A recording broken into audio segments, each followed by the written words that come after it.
Welcome to the Preparedness page of the IFRC Go platform. You can navigate to this page by selecting the Preparedness tab here at the top. Today, I want to walk you through this page, and you will see that the Preparedness for Effective Response, or PER approach, is the focus. Before I go through this page, let me quickly describe what the PER approach is.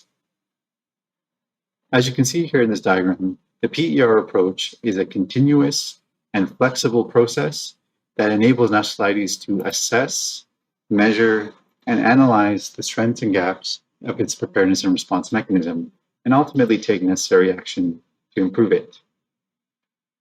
Here's another way to look at the PER approach. There are three major parts: the guiding principles, the PER process, and the PER mechanism. We will make reference to the PER process later on, but just note that there is an orientation phase, an assessment phase, a prioritization and analysis phase, a work planning phase, and an action and accountability phase, which is basically the implementation of the work plan. The PER mechanism contains 5 areas and 37 components.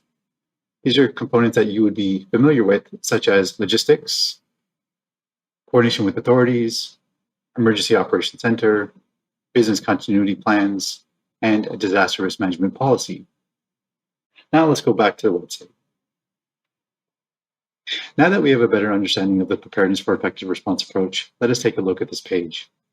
If we scroll down, we see that there are 4 tabs.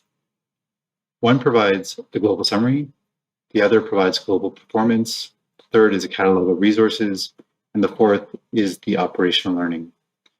We will go through each of these tabs in different videos, but for now, let's take a look at the global summary. As you see, there's a small paragraph describing what the dashboard is and how to use it.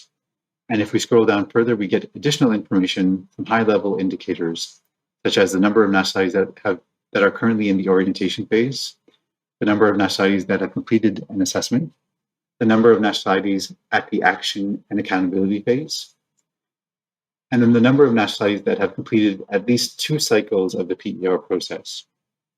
If we scroll down further, we see a map showing where the PER approach has been applied.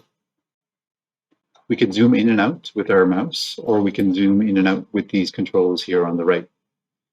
On the bottom, we see a legend, which indicates the phase that the nationality is in. So each color represents a different phase. For instance, if we see Mongolia, they are currently in the action and accountability phase. If we wanted more information, if I hover over the dot, I can also see the date when they completed the different phases, and I can also see that they are currently in the 2nd cycle of the PER process. If I scroll down further, I see a list of high priority components that were identified by the nationalities that have completed the PER process. You can see that some of the high priority components for these nationalities include resource mobilization, staff and volunteer management, emergency response procedures, logistics, information management, emergency operations center, disaster risk management policy, safety and security management, quality and accountability, and scenario planning. If I scroll down further, I also get information on the types of assessment.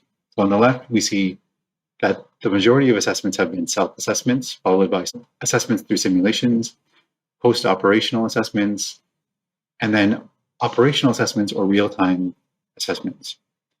And on the right, we also have additional information on the assessments, specifically the year it took place, and then also we can see the assessment by region. I should also mention that this dashboard is interactive, so if we select different buttons, it should filter some of the information. So for instance, if I select Africa region, you can see the map zooms in to just the Africa region, and you can also see that the numbers update. If I scroll down further, you can also see the priorities. The priority components have also been updated. These are based on the nationalities within Africa region. And then you can also see the different information as it relates to the assessment.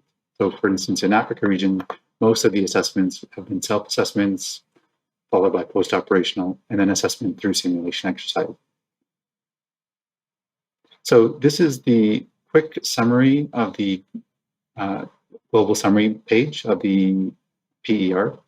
I encourage you to look at the other videos related to the global performance, the catalog of resources, and the operational learning.